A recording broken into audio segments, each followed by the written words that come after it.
Écoutez, je vous remercie pour la précision de votre réponse. Je souhaitais cette fois vous interroger sur le modèle économique. Alors, une première question sur le prix moyen d'un berceau au sein de votre réseau.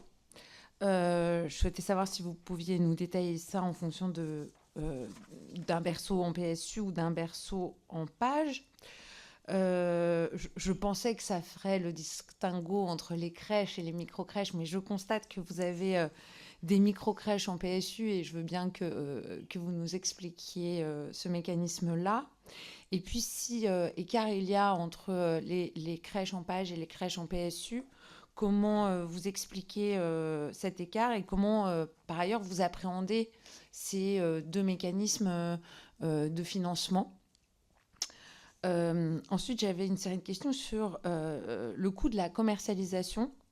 Donc, quel est le pourcentage du coût de commercialisation dans ce prix du berceau lorsque vous décidez, ou du moins lorsqu'il est nécessaire que les enfants soient accueillis dans une crèche de votre réseau partenaire, pouvez-vous nous indiquer quelle part du prix du berceau est conservée par votre entreprise au titre de la commercialisation et quelle part du prix du berceau est reversée à la structure gestionnaire de la crèche ? Je vous pose cette question parce qu'au cours de nos auditions, nous avons pu accueillir notamment des responsables de crèches associatives qui nous indiquaient que le prix facturé au tiers réservataire était le double du prix versé à la structure gestionnaire, ce qui, vous l'imaginez, me paraît totalement inacceptable. Donc, pouvez-vous confirmer ou infirmer ces chiffres ? Et que pensez-vous par principe de ce dispositif de réservation ? J'avais une troisième question sur le CIFAM. Est-ce que vous bénéficiez du CIFAM vous-même en tant qu'entreprise réservataire pour les enfants des personnels de votre groupe ? Si oui, pour quel montant ? Dans cette hypothèse, comment établissez-vous le prix du berceau ? Est-ce que sur la base duquel en fait est établi le crédit d'impôt ? Est-ce que ce mode de calcul est établi sur la base du prix de revient du berceau ou du prix auquel vous commercialisez ce berceau à un tiers ? Je souhaitais également vous interroger sur votre modèle sur le plan du portage immobilier. Est-ce que il vous arrive d'être propriétaire des murs des crèches que vous gérez ou pas ? Si c'est le cas, est-ce que c'est la société d'exploitation ? Est-ce que c'est la holding qui est propriétaire ? Si ça n'est pas le cas, comment fonctionnent vos baux et est-ce que les loyers qui sont établis sont validés au sein du groupe selon un mécanisme particulier, etc.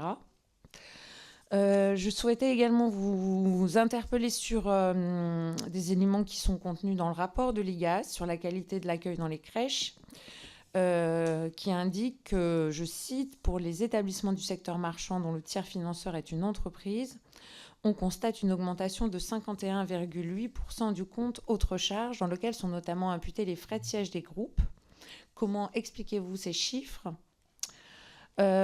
Ensuite, je souhaitais vous interroger sur les délégations de services publics, puisque je constate que vous en avez un nombre relativement conséquent. Les différents rapports et ouvrages qui sont intervenus sur la gestion des crèches dernièrement font état de délégations de services publics pour lesquelles les grands groupes proposent des prix qu'on peut considérer comme cassés, qui sont en tout cas très en dessous de ce qui semble être le prix réel du berceau. Donc, candidatez-vous vous-même à l'attribution de délégations de services publics ? J'imagine, au regard du nombre de délégations de services publics que vous avez, que oui. Et si oui, comment vous établissez votre prix ? Et comment, si c'est le cas, vous pouvez justifier d'écart avec les prix moyens que vous aurez annoncés précédemment ? Et enfin, une toute dernière question. On a tous aujourd'hui des problématiques liées à la maîtrise des coûts de fonctionnement. C'est une question toute particulière quand il s'agit de l'accueil et du bon développement des enfants. Donc ma question est celle de savoir comment cela se traduit dans les crèches de votre groupe. Je vous remercie.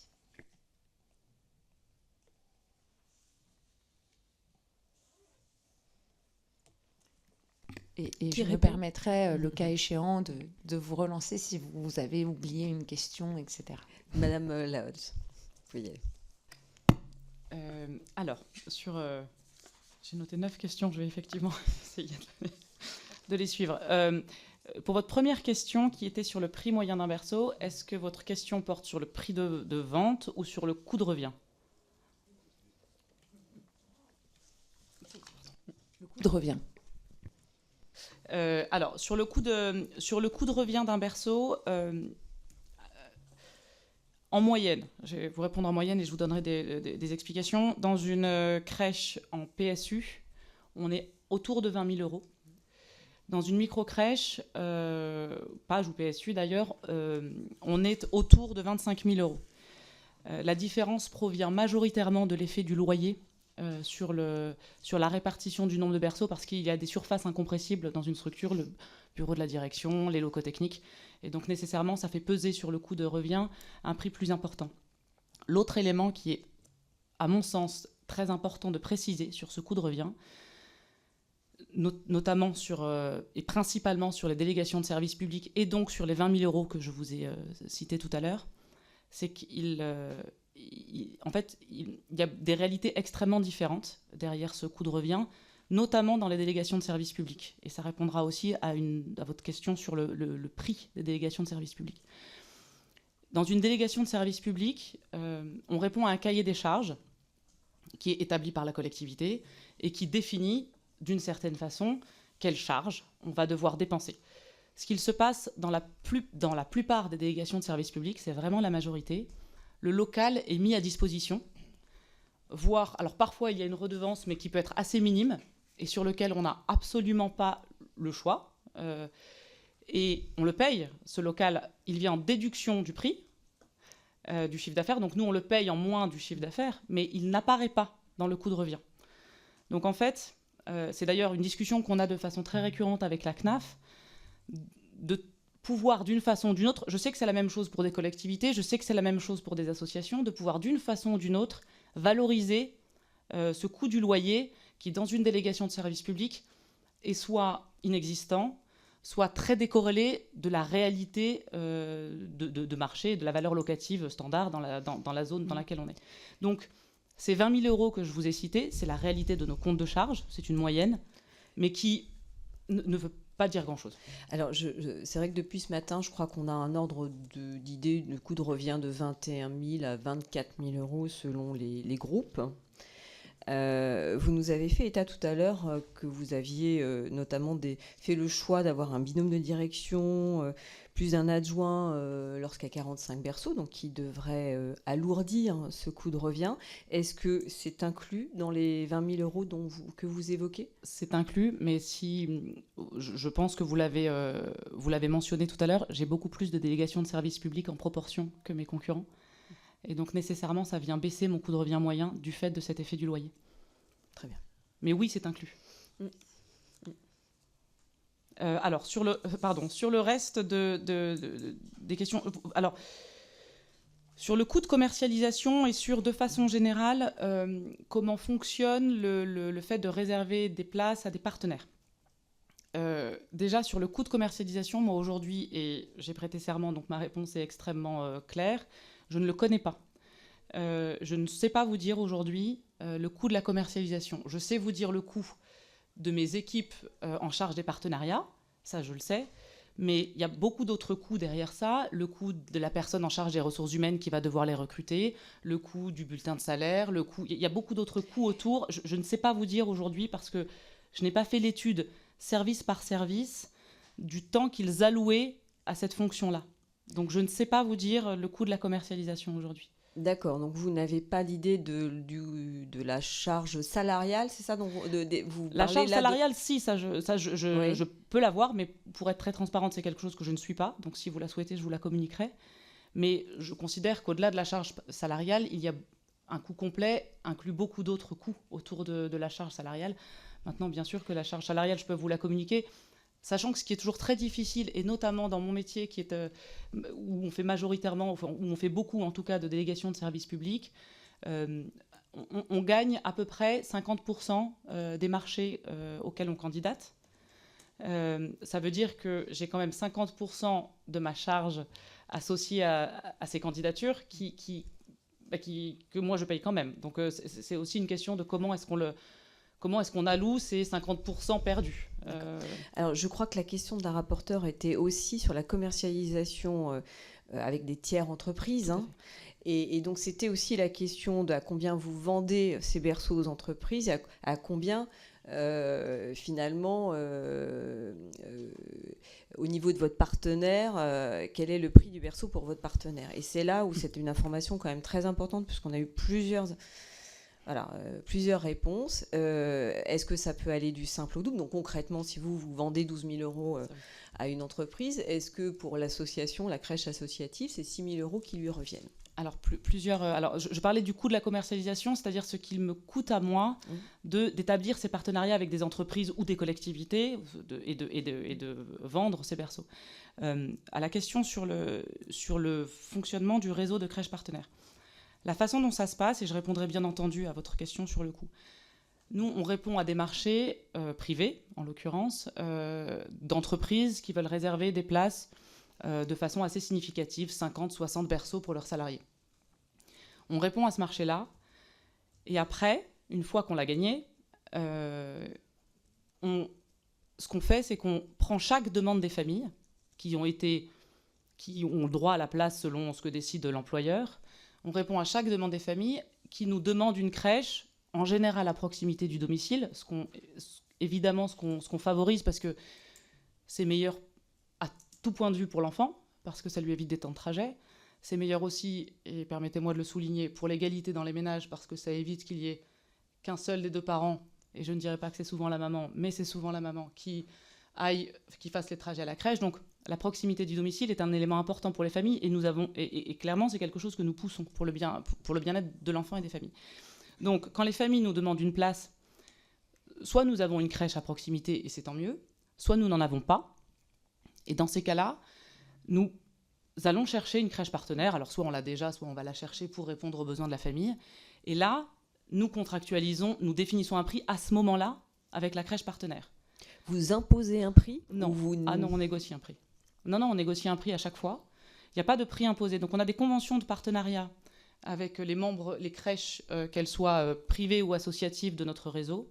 Aujourd'hui, dans notre réseau de crèches, on a 95% qui sont des crèches privées à but lucratif et 5% à peu près qui sont des crèches associatives. Donc les crèches associatives restent une minorité, mais on ne se l'exclut pas du tout, au contraire. Et donc nous avons une convention de partenariat très souvent avec ces crèches-là, et je pourrais revenir, si vous le souhaitez, sur comment nous concluons ces partenariats. Et à chaque demande d'une famille, pour un de nos clients réservataires, on va voir la crèche qui intéresse la famille et on met en place un prix. Si le partenaire n'a pas la possibilité d'accueillir l'enfant, ne le souhaite pas, ou que le prix qu'on lui propose, parce qu'évidemment on lui propose un prix ne lui convient pas, il n'a aucune obligation de le faire et de l'accepter. Et donc de fait, ça m'arrive régulièrement, sur certaines places comme ça que je réserve, de l'avoir vendu à un certain prix et de l'acheter plus cher. Mais sur la globalité du contrat, ça reste toujours intéressant pour moi. Donc en moyenne, est-ce que vous êtes en capacité de nous dire quelle est la marge que vous avez par berceau? Non, aujourd'hui c'est quelque chose que je ne connais pas. Chose que je ne connais pas parce que... Alors on pourrait... mais effectivement, ça, ce serait intéressant, vous avez tout à fait raison, de le connaître mais aujourd'hui je le connais pas. Et est-ce que vous pourriez du coup nous répondre et nous communiquer par la suite cette information après recherche? Merci. Je considère de façon un peu générale que ce n'est pas une activité rémunératrice pour nous. En fait, je n'ai pas, c'est ce que je vous ai expliqué, je n'ai pas forcément intérêt à réserver des berceaux chez mes partenaires. Je préférais les avoir dans mes crèches, pour être très transparente. Si on le fait, c'est soit parce qu'on n'a pas de crèche à proximité, soit parce que vraiment c'est ce qui correspond à la famille. Et donc je ne le fais pas par souci de lucratif, mais parce que derrière, je réponds aux besoins d'un client qui m'a réservé 50 berceaux. Alors, juste pour être précise, du coup, est-ce que c'est à la marge que vous réservez à des partenaires, puisque vous privilégiez évidemment, et on comprend bien que ce soit dans votre réseau, est-ce que c'est une activité à la marge? Ah oui, pour bien comprendre. Hein. Ah oui, c'est clairement une activité à la marge. C'est clairement, j'ai à peu près 16 000 berceaux commercialisés aujourd'hui, j'en ai 1000 qui sont réservés à des partenaires. Voilà, ok.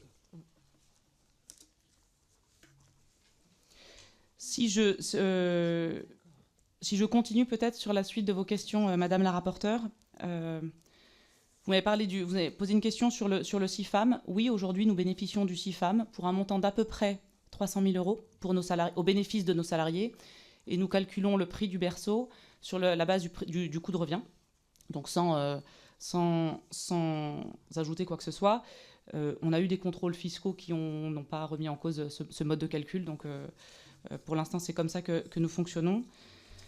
Vous m'avez posé une question sur le modèle de portage immobilier. Donc je vous l'ai dit, nous n'avons que 4 aujourd'hui crèches qui sont détenues par la Maison Bleue. Ce sont des crèches qui bénéficient d'un crédit bail et qui sont dans le cadre de DSP concessives.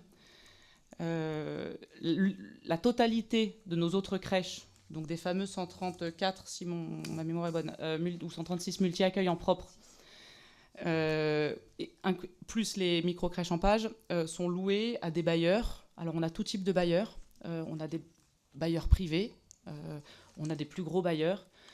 Ça n'est pas un critère pour nous de choix.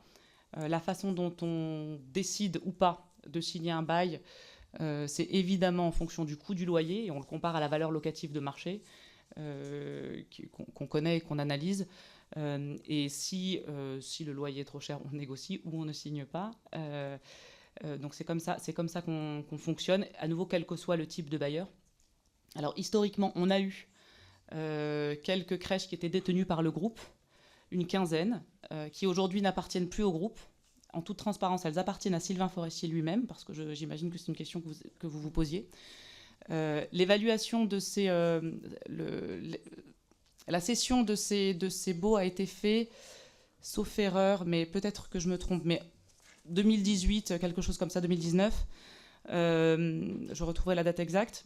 Pourquoi je le précise? Parce que l'évaluation de ces biens immobiliers a été faite par une société externe spécialisée dans l'évaluation des biens à la demande de nos fonds d'investissement. C'est-à-dire que nos fonds d'investissement n'allaient pas accepter, ça fait partie des contrôles qu'ils font, de céder des bâtiments à un prix inférieur au marché. Donc on a fait une expertise, on a fait faire une expertise à la demande de nos actionnaires et les biens en question ont été cédés sur la base de cette évaluation-là. Et les loyers sont des loyers de marché évalués de la même façon par le même expert. Juste pour donc du coup être complètement transparent et pour être sûr que je comprenne bien, dans les locations que vous faites, aucune location, aucun mur ne peuvent appartenir aujourd'hui à une SCI qui appartiendrait par exemple à Sylvain Forestier. Si, c'est ce que je vous ai dit. J'ai une quinzaine. Donc c'est toujours ça. Okay. J'ai une quinzaine de bâtiments. Oui. 15. Pour les 15. Ouais, il n'y en a que 15 aujourd'hui qui appartiennent à Sylvain Forestier. Okay. Et ce sont les seuls. D'accord. Et ce sont bien les seuls. Okay. Tout à fait. Vous m'aviez posé une question sur le rapport de l'IGAS et les 51% d'augmentation du compte autres charges. Alors, à nouveau, pour être très transparente, c'est quelque chose que je ne comprends pas bien. D'abord, un compte autres charges, ça regroupe beaucoup de choses. Ça peut regrouper les loyers aussi, notamment. Pas du tout que les frais de siège. C'est d'ailleurs... En fait, ça dépend des comptabilités. Après, je sais que la CNAF a fait un travail cette année pour clarifier ces comptes-là et pour mieux identifier, justement mieux distinguer les natures de charges dans ce compte autres charges. Donc, quand aujourd'hui on répond dans nos budgets ou dans nos comptes réels et qu'on les transmet au CAF, aujourd'hui le compte d'exploitation est beaucoup plus précis. je vous confirme que nous n'avons pas eu 51% d'augmentation de nos frais de siège depuis. En ce qui concerne les frais de siège, moi j'ai rencontré la CNAF à ma demande en janvier. Tout début janvier, ça aurait dû se faire en décembre, et puis je n'ai pas pu pour des raisons de santé, mais je les ai rencontrés, je leur ai soumis tout notre principe d'allocation des frais de siège et de répartition sur les crèches, sur chacune des crèches. Aujourd'hui, ils ont une note dans les mains, j'attends leur validation. Ils n'ont pas pu me la valider depuis un mois à peu près, mais ils ont une note, la CNAF a une note dans les mains sur la répartition de mes frais de siège pour qu'on soit très alignés et qu'au moins les CAF aussi aient l'information de la CNAF. Donc j'attends d'une certaine façon le tampon ou pas, mais en tout cas les échanges avec la CNAF sur le sujet. Mais de façon certaine, mes frais de siège n'ont pas augmenté de 51%. Depuis, comme le mentionne le rapport d'ICAS, mais il est un peu plus... D'accord. Vous flou que ça. pourrez peut-être nous rapporter des précisions, parce que ce serait intéressant